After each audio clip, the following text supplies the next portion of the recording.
Boa tarde, eu sou o Luciano Maia, figurinista e carnavalesco, ou seja, carnavalesco e figurinista do Estado Maior da Restinga. E estou aqui para falar sobre o processo de figurino, criação e concepção. Então, o processo de criar o figurino, ele vai ser fruto do tema enredo, né, do enredo. Então, o figurino ele defende a ideia visual do que está acontecendo, né, diante aquele público, diante aos julgadores, né, para que ele, associado com o samba, ele possa ser identificado no processo de conto, ou seja, daquela história, conto daquela trama, conto daquele enredo. Então, o figurino, ou seja, a fantasia, se resume neste processo de criação e concepção. Um figurino, para ser bem realizado, ele precisa respeitar alguns processos. É o processo de estar dentro do que se remete, né? Estar dentro do cronograma, estar dentro da edificação e, logicamente, passar por um processo de um bom acabamento. Não pode descosturar, não pode despencar, não pode descolar. E ele muitas vezes não precisa ser também luxuoso. Ele precisa, na realidade, ser criativo, né? Então, tendo um processo de uma boa criação, originalidade e o processo de um bom acabamento, e este figurino ou fantasia, ele estar adequado dentro da concepção do enredo, este figurino ele ganha muito no processo do critério de fantasia, né? A base para o processo de criação do figurino começa com a leitura do enredo, hum, na setorização, né?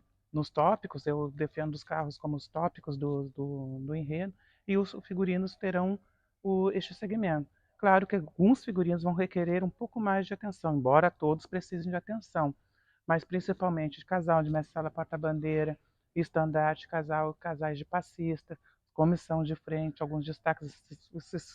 Esses figurinos ou essas fantasias, eles requerem muita atenção, né? Principalmente mestre-sala e porta-bandeira, que são, né, também julgados.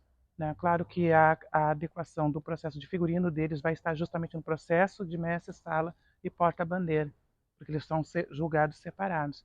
Né? E aí nada pode atrapalhar tanto o mestre-sala quanto a porta-bandeira, tipo uma capa, um esplendor, uma cabeça, a saia. Então, é uma coisa que quando vai para o papel, que na realidade o papel aceita tudo, mas ao sair do papel, ele tem que estar adequado àquela dança também. Voltando ao processo de criação, faço, geralmente eu estou mostrando aqui os desenhos na realidade em preto e branco, né? Esse aqui na realidade vamos dizer, ele é xerocado em preto e branco.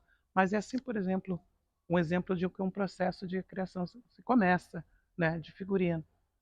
Para quem quiser aprender, na realidade, claro, existe um pouco de umas técnicas das 8 a 9 cabeças, por exemplo, que um figurino da cabeça até o pé tem que ter o 9 cabeças, por exemplo, né? Ou 8,5 cabeças, mais ou menos, aí para o figurino ficar um pouquinho adequado. Alguns figurinistas puxam mais no detalhe do rosto, do corpo, mas o mais importante é que o desenho ele não precisa ser lindo, né? Mas ele precisa, na realidade, ser identificado. Por exemplo, este aqui é o, o figurino da bateria, então dá para se ver quem alguém que olhar vai ter um bom entendimento da cabeça, do que seria uma ombreira, do que seria uma munhequeira, o cinturão, calça e camisa. Então, ao figurino da bateria, que também é um dos figurinos que muito tem que se prestar atenção, tal quanto baianas, né, tem que levar em consideração que estes figurinos são para ritmistas. Então, eles vão ter aí um pouco de movimento, principalmente com as mãos. Mas outro cuidado que precisa se muito ter, cuidado que precisa se ter é com a cabeça. né? Porque cabeça de nenhuma fantasia é totalmente confortável, mas principalmente para os integrantes de bateria. Quanto mais a cabeça ficar confortável, melhor. Ele não vai sentir um incômodo, ele vai conseguir tocar sem estar aflito com alguma coisa que esteja incomodando, tipo cabeça. Daí ele vai evitar que leve a mão à cabeça para ajeitar aquela situação toda. Então, quanto mais confortável este figurino tiver, melhor para os integrantes da bateria, melhor até principalmente também para o quesito, no quesito de andamento de bateria. E também baianas, né? Tem que levar em consideração que baianas são senhoras, né, mais velhas, né, que tem um pouco mais de idade aí. Então, o fantasia de baiana geralmente sempre vai ser pesado, são saias, né, hum, volumosas, né, e aí você tem que ter um pouco de cuidado para não haver tanto exagero para que elas, as senhoras, possam ter a condição de levar essas fantasias. Bom, mas aí eu estava falando que aqui eles estão em preto e branco, depois vai haver a coloração. Geralmente eu procuro fazer o processo de coloração das fantasias num processo que eu chamo de, ou vamos dizer, um tapete cromático, um tapete de cores, para que as cores possam ter uma sintonia uma com a outra, né? Para a chegada da escola já chegar poderosa e as cores estarem adequadas, por exemplo, umas dentro das outras. E eu, quando na realidade faço o processo de criação, de levar para o papel, de transmitir para o papel aquilo que eu gostaria, eu levo também uma outra coisa em consideração. A situação, por exemplo, em que aquela agremiação se encontra, né? Principalmente se é uma conta com verba ou disponibiliza de verba ou uma verba adequada ou não, para te poder levar para transmitir para o papel aquilo que se quer, mas para também fazer o processo que é o mais delicado ainda, tirar do papel conforme as condições daquela instituição, daquela agremiação. Indo para o papel, né, e denominado, né, para quais alas, né, hum, serão identificadas através dessas fantasias, ela vai passar pelo processo de criação.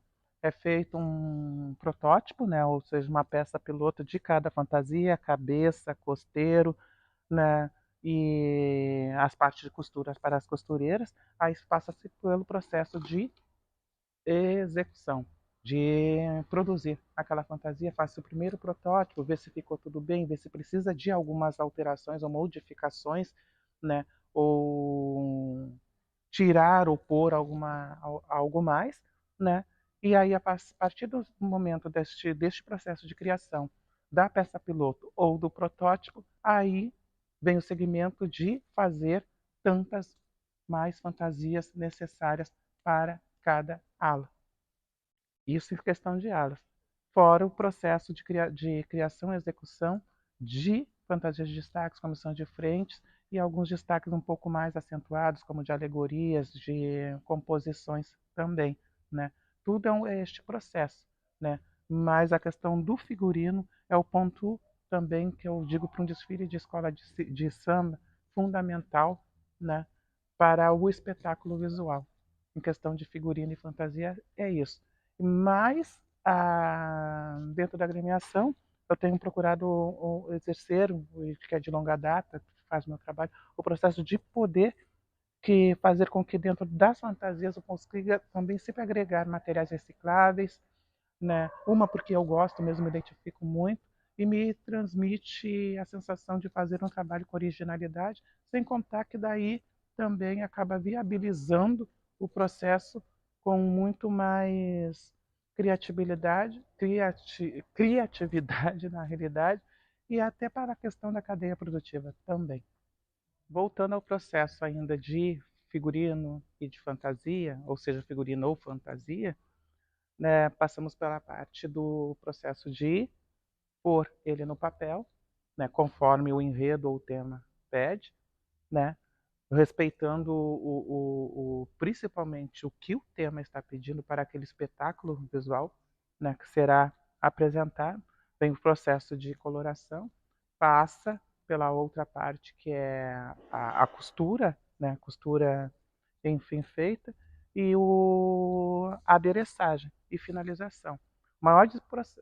Um dos maiores desafios para um figurinista carnavalesco é manter justamente aquilo que o papel recebeu, claro, visando, o papel aceita tudo, tirar dele é um pouquinho mais delicado, mas quanto mais a fantasia e o figurino ficar, né,